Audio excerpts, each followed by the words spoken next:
Today we're talking about 5 things to consider when you're talking about advanced healthcare decisions. I'm joined by Dr. Eric Bush, who's the Chief Medical Officer for Hospice of the Chesapeake and Chesapeake Supportive Care. Thanks, Dr. Bush, for taking a few minutes today. Thanks for having me here.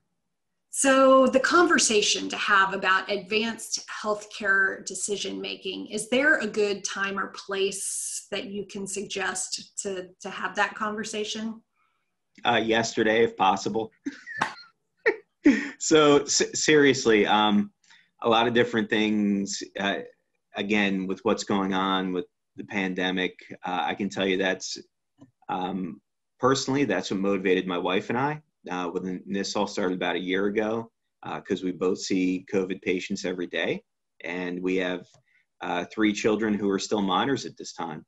And she knows my wishes, I know her wishes, but we had never put them down on paper.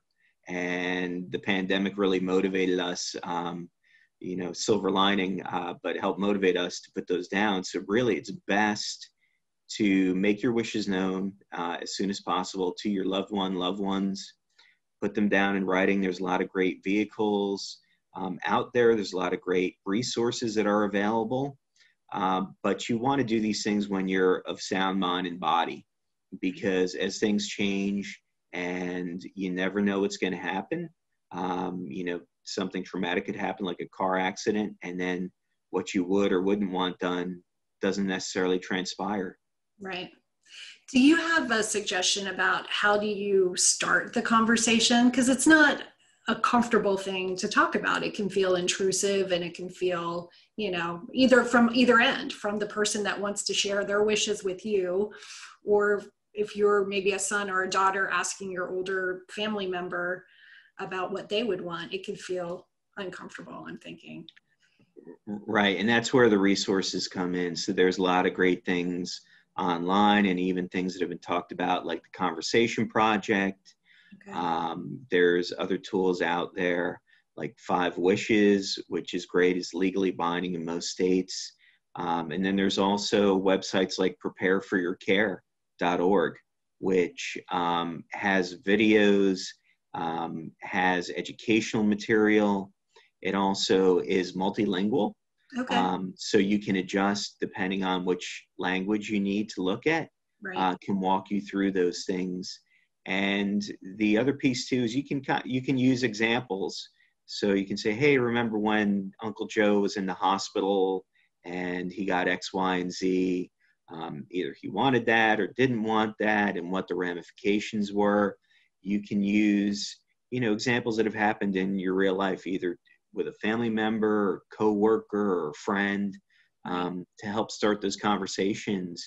And, use yourself. And just, it got me thinking about what I would or wouldn't want done if I was in a similar situation. Yeah, and I'm thinking too, even now with the pandemic and the restrictions for hospitalizations, like you could even mention what's happening in the news, like with all of the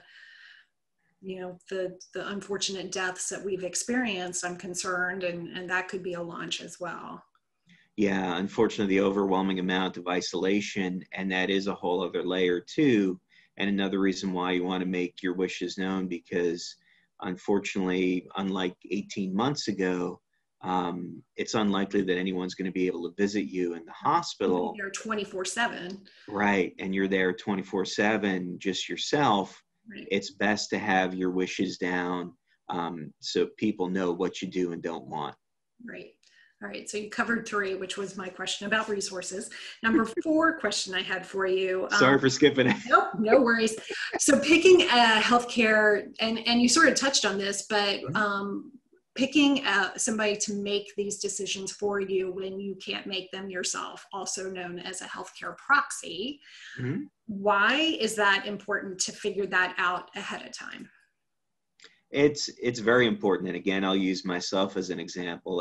Actually, my wife and I, just thinking about not only who you'd want in charge of your own healthcare decisions, but then whatever assets you may have or other things that may need to be managed in the interim till they get distributed. If you have kids that are minors or other relatives, or there's other extenuating circumstances. And there's a lot of people to go through, right? There's your family, there's your friends. And so Right. you think about who the best person would be for that. It's often a culmination of all those different areas of your life. And again, I think the sooner you think about it, the better informed decision you're going to make, and hence the better advocate you're going to have, because that's really what you want, is someone who's going to advocate for you when you're no longer able to advocate for yourself. Right. And I think you brought up a good point. While you and your wife have each other, it doesn't have to be a spouse. It could be Right. whoever you feel could really represent and understand and carry out. Right. Or what if something happens to both of you? That's, a possibility, and you have to plan for that. Yeah. So again, I think the sooner you start to plan and the more facets of the situation you look at it from, I think the better off your planning is going to be.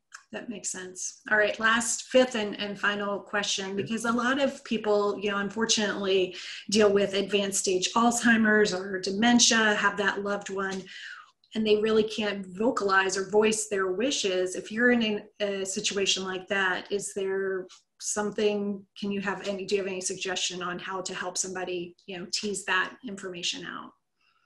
Yeah. So again, think about the person as they were and the spirit with which they've lived and what they would or wouldn't want done. Think about if you've had anything close to any specific examples, whether it was watching a movie or a TV show or what have you, or again, even just what you've encountered in everyday life. There are laws of surrogacy here in Maryland as well as other states. So there is kind of a pecking order, so to speak. Often it's the spouse first. Then there can be things like adult children, depending. But there's a whole hierarchy that's there. Okay. And so, again, if you do plan ahead, then you don't have to worry about that hierarchy having to play out and somebody making those decisions.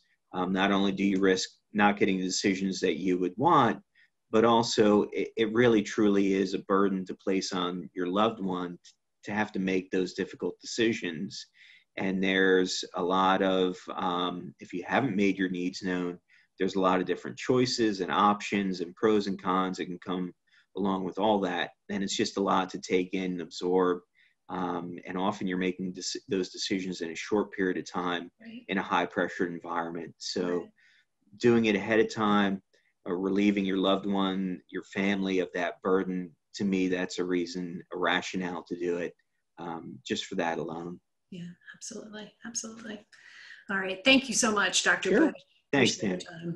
Also want to thank the John and Kathy Belcher Institute for their generous support of the community education programs at Hospice of the Chesapeake. Thank you.